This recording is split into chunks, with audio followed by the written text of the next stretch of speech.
Wow, lavori in corso dappertutto, è un po' una città da ricostruire. Ok, last Christmas. No. Giro di qua, giro di là, non pinzo la gente, vado avanti di qua. Nanna, pippa. È simpatico sto scooter. Non so dove siamo. Belgrado è tutta da visitare, quindi ragazzo, nonostante avrai l'impressione che sei l'unico, ma vieni in bicicletta, cioè c'è il camper che puoi venire. Topa locale e sto odore per la strada tipo un po' kebab, no? Per intendersi. Topa locale a destra. Cioè la ripiditudine che non hai idea. Sto andando avanti con i freni puntati quasi sempre. Che posti ragazzo, è da fare anche questo, cioè un po' come dici, è un po' come quando dici mare, collina, montagna, ma forse non senti neanche un cazzo perché c'è vento, quindi è inutile che ti parlo quando c'è vento. Topa locale, oblè, brutta? Sì, niente, cancella topa locale, niente, sono sta patatine. Cazzo, il capo qua quando ha acceso la macchina ha fatto uno scioppettone, a parte che la tiene tipo a 10.000 giri. Porca puttana, si sono girati tutti. Sembrava un colpo di pistola, cazzo. Occhio che voglio vedermi la partenza. È disastrata quella macchina. Euro meno 40.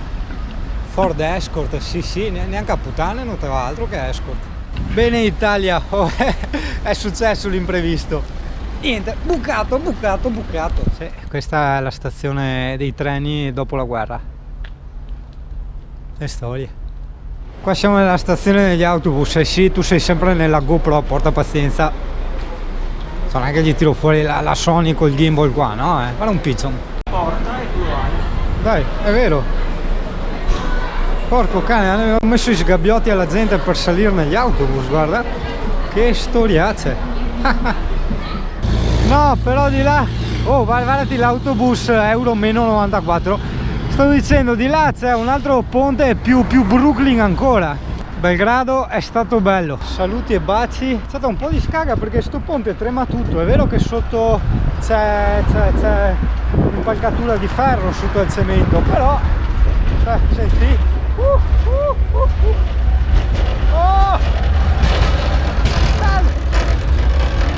Cazzo, quando passa il tram vibra tutto per terra, porca troia, anche perché siamo altini.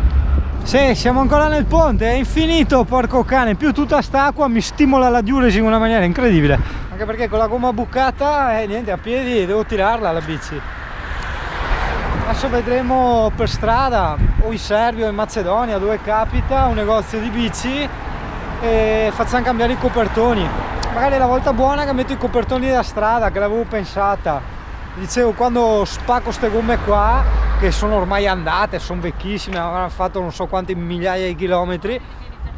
Sì, inizia anche a piovere. Buon, dai, via. Dai, dopo una scarpinata della Madonna, tirando la bici, siamo arrivati. Dietro qua c'è la nostra abitazione, le nostre abitazioni. Pensa Italia, mi stavo guardando le foto prima, no? Le foto che avevo fatto, bellissime. Sai cosa? Quando le scorrevo nelle anteprime, no?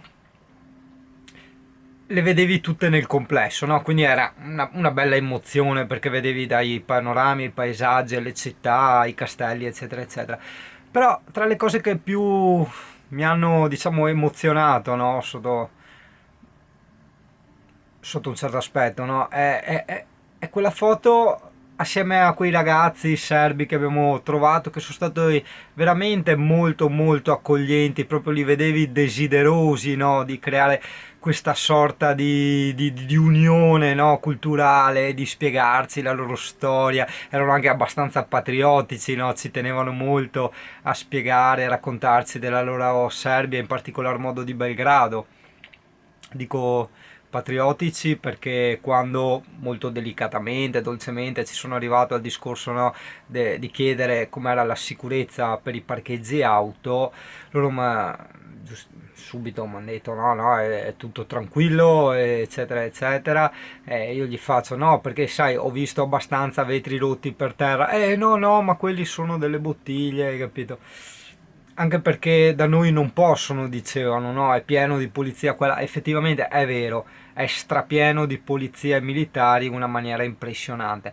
Però insomma ci possono essere anche delle zone, tipo questa dove siamo noi, che sia una zona abbastanza benestante, anzi una zona un po' di lusso dove siamo, dove ci sono i grand hotel, ci sono tutte le telecamere, però insomma non c'è la polizia qua che passa, quindi non lo so. Mi è sembrato in un primo momento di apparire anche un po' offensivo, no?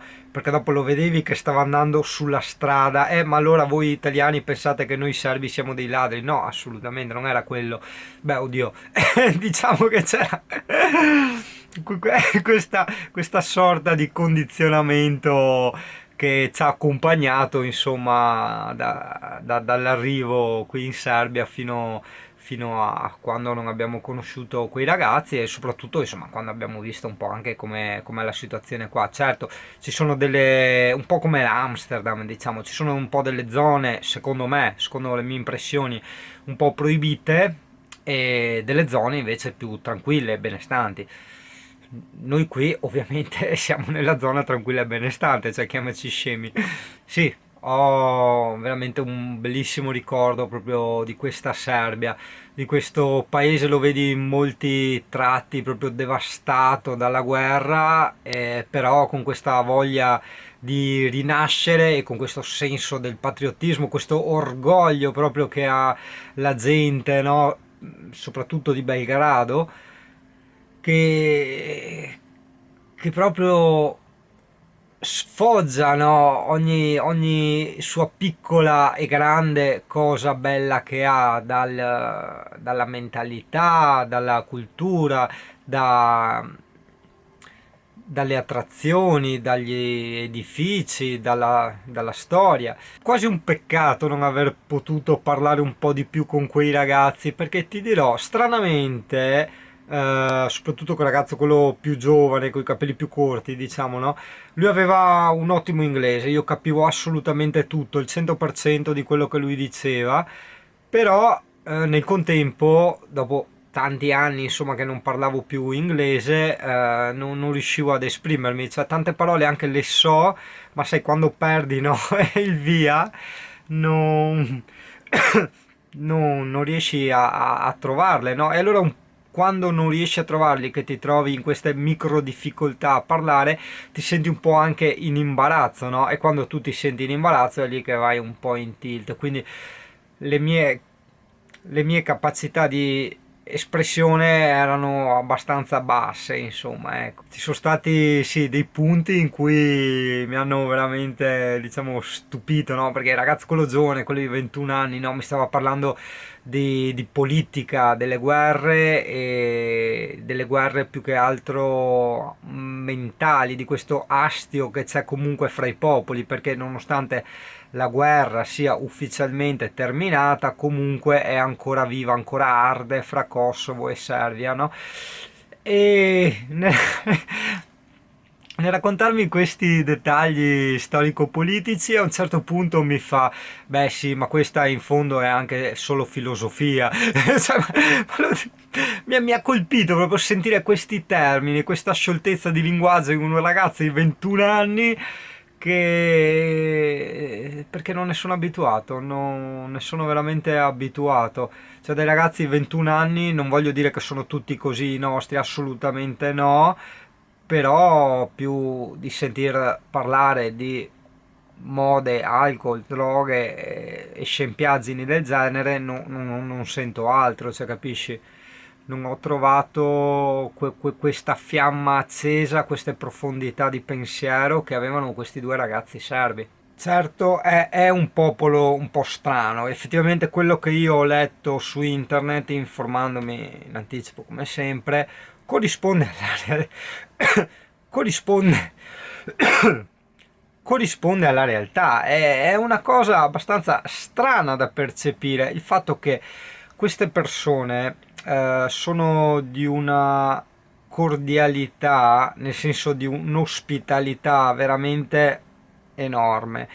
Nel contempo, però, possono avere dei toni, diciamo, dei modi di fare molto freddi e un po' anche autoritari, no? Però in realtà li vedi anche poi quando guidano, quando si muovono nel traffico, no? Che sono tutti un incazzarsi, un urlare, un suonare il clacson.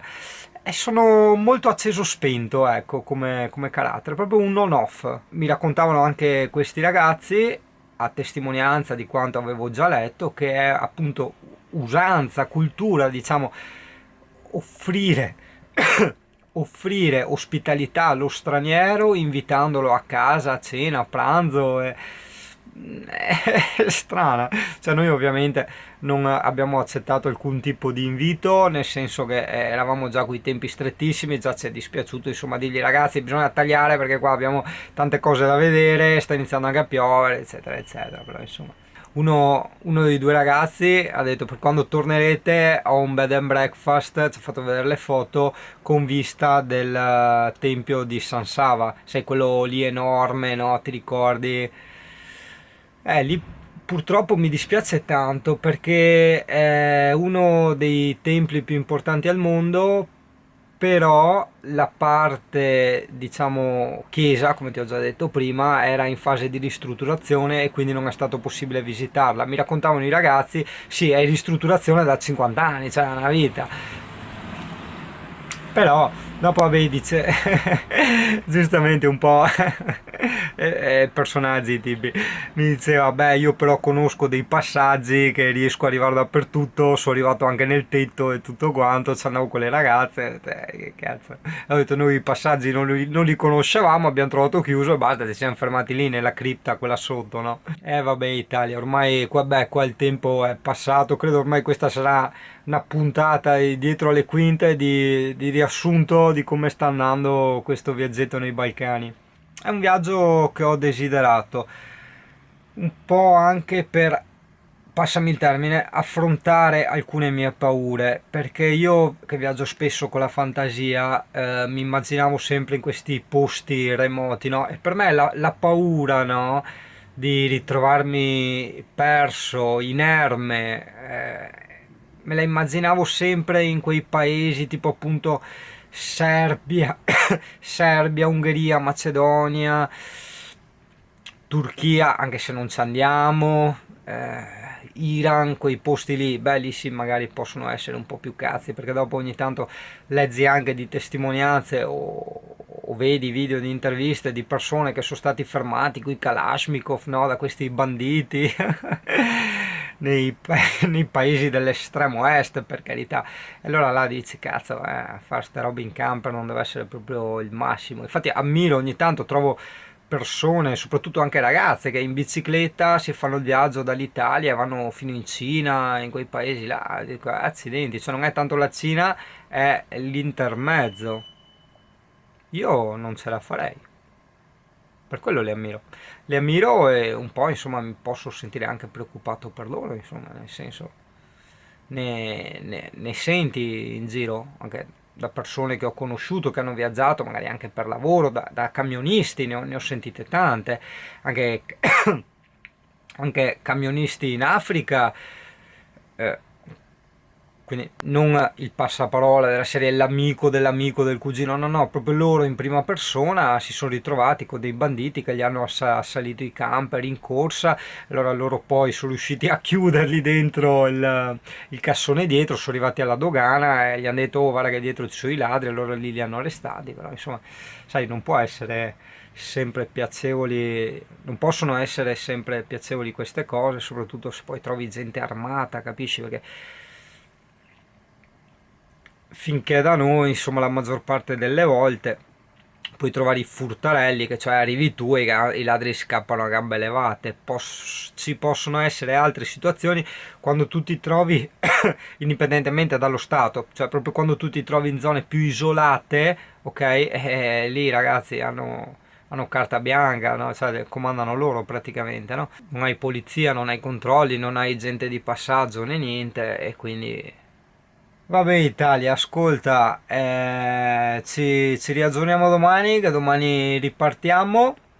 Speriamo che il navigatore di Google Maps non si chiuda, perché è un tablet vecchio con la ROM tarocca, quindi ogni tanto può chiudersi il navigatore, perché se si chiude perdiamo il tragitto. Io ho fatto delle foto, no, a tutte le città che dobbiamo passare guardandole su Google Maps, però insomma speriamo che ciò non accada. Quindi a domani, stay tuned, stai tornato, sì un tonno.